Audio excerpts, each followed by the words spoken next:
Hi, so I have my lovely friend Sophia back, and I'm going to teach you how to hold a bow this time. Yay! Okay, so first things first, make sure that when you take the bow out of the case, that it is all loosened like this, and when you put it back in the case, it needs to be loosened, because all of the bow hairs will break if you don't. So can I have you tighten this for me? And it should, if you look down the bow, the bend should still be there. So will you tighten that for me?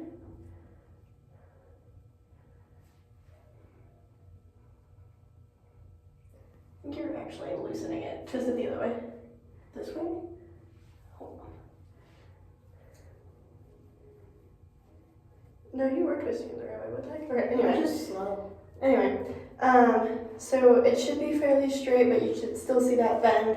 Another way you can test it is if you, this is the frog, this is the tip. So over by the frog, if you like tap it and it feels kind of tight, you should be good to go.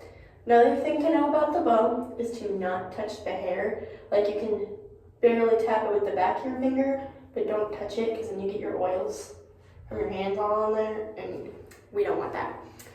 So before I teach you how to hold the bow, I'm going to teach you some techniques with a pencil first. So in order to get the proper hand position, we're going to teach you Hungry Bunny.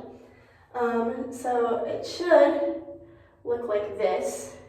So what you're going to do is see these two little, what are those called? Knuckles? Knuckles, yes. Knuckles of your middle and ring finger. Your thumb should be bent and curved and go there. And then it should look like a little hungry bunny. Can you wiggle those two fingers? Okay, and then I'm gonna have you slide the pencil and it should still look like that. Can I have you do that? Yes, making sure it's all curved, boom. And then you're gonna place your pinky bent like that, and your finger is gonna be still over, but it should be bent. Kind of like that. Can I see it? So like that.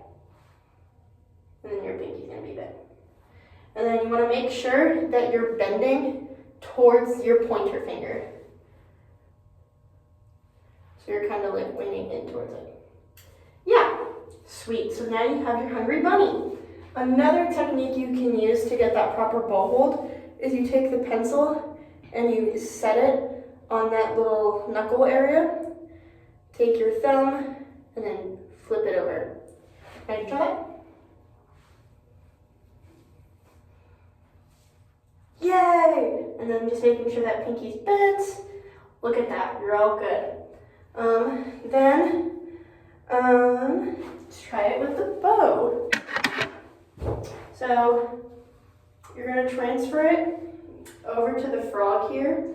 And one thing, you're never gonna hold the bow like, you're either gonna hold it like this, or if you're gonna hold it vertically, put like your fingertip here, so it's not just floating, because that's gonna make it hurt more. So then you're gonna have your thumb here.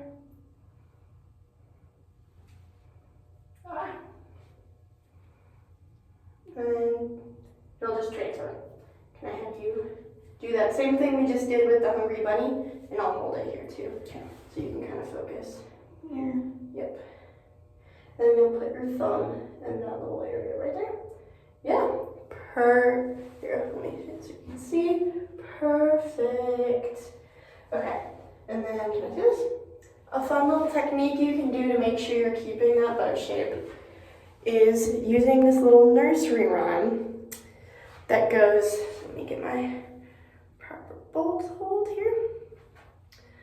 Up like a rocket, down like the rain, back and forth like a choo-choo train, around the circle like a great big sun, land on your knee, check pinky, check thumb.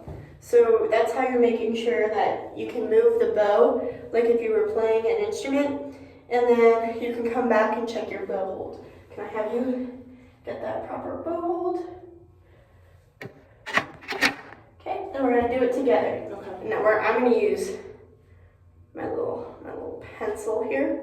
So you go up like a rocket, down like the rain, back and forth like a choo-choo train, around in a circle like the great big sun, land on your knee, check pinky, check thumb. So your thumb, make sure you have that bent. Your pinky looks good, and then you're also pronating, which is really nice, which is what it's called when you have your ring finger like this.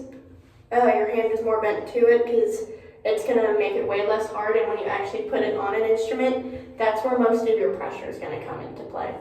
So yeah. And then another fun little thing you can do is some wrist flexes. So after you establish your wrist setup, I want you to wave like a little bye-bye, like they do in like little 50s movies to kind of stretch your wrist out, because your wrist will inevitably get tired. So just doing some of those, some of these, just to get the blood back into your hand, and taking rest when you need to. So can I have you get that bow hold one more time? Hold it. And your thumb, just make sure that's curled. Pinky's nice and curled. And then, yes. And then one thing to also remember, your middle, you're doing great. Middle finger needs to be at this little dot on the frog here, what you're doing. So you're all good to go. Look at that, now you know how to hold the bow.